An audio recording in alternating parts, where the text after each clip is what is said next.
Usai disoal rekapitulasi Sirekap di pemilu presiden, kini KPU kembali disorot dalam penghitungan suara pemilihan legislatif. Gara-garanya, hasil hitung perolehan suara Partai Solidaritas Indonesia atau PSI melonjak drastis.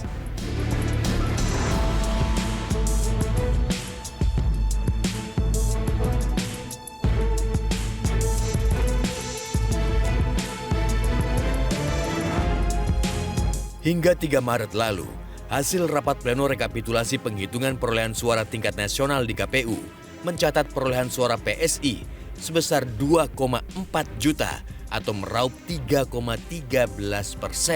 dari total suara pileg. Raihan suara tersebut terkumpul dari 542.410 TPS atau 65,89% total jumlah TPS.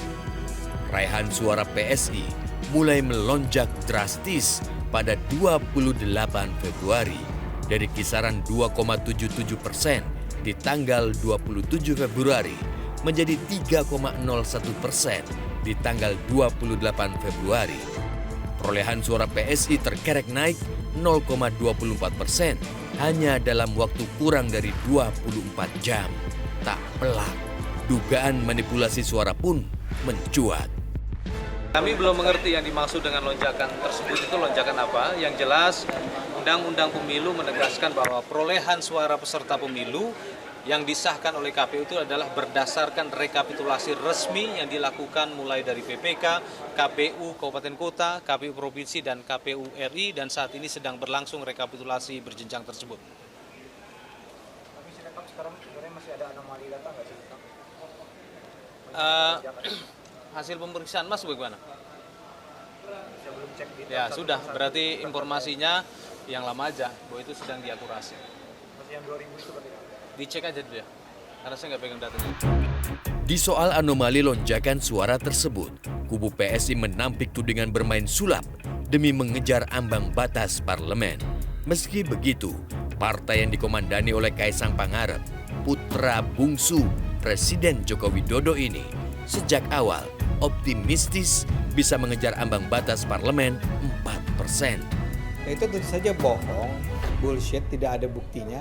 Walaupun saya akan mengatakan begini, bagi mereka yang menuduh, ya tolong buktikan aja, tolong sampaikan kepada publik mana contoh-contoh di mana memang terjadi kelicikan yang dilakukan oleh Pak Jokowi untuk membantu PSI. Tapi menurut saya, publik harus tahu bahwa dari kacamata saya itu bohong, itu tidak benar. Bisa 4%. lolos ke Senayan. Ya. Kalau saya optimis ya, saya melihat secara jelas terjadi peningkatan yang walaupun kenaikannya itu sekitar per hari paling 0,06%, 0,08%, tapi ya kalau itu terus-menerus terjadi selama beberapa hari, misalnya 10 hari, ya mudah-mudahan akan tercapai sih batas bawah 4%, misalnya 4,0 misalnya ya. Kalau saya optimis. Niat PSI untuk masuk gelanggang Senayan tampaknya begitu menggebu. Terlebih, ada beberapa calegnya yang mengantongi lebih dari 20.000 suara. Itu sebabnya pendiri PSI, Grace Natali, buru-buru mengusulkan dibentuknya fraksi threshold di DPR.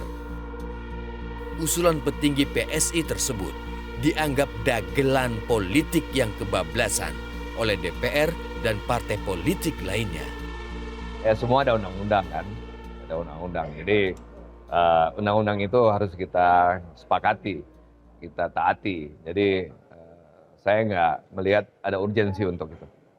Jangan ada partai-partai yang kemudian ingin quick win, ingin cepat ya. Bolak-balik di soal sistem rekapitulasi tampaknya membuat KPU makin salah tingkah. Sejak Rabu 6 Maret lalu, lembaga penyelenggara pemilu ini justru menghapus atau menyembunyikan data perolehan suara di web resmi KPU. Kini, publik tidak bisa lagi mengakses data perolehan suara tingkat nasional. Dengan enteng KPU beralasan, data rekapitulasi suara tidak lagi diunggah demi menghindari sakwa sangka dari publik. Data yang diunggah hanyalah lembar C hasil dari masing-masing TPS.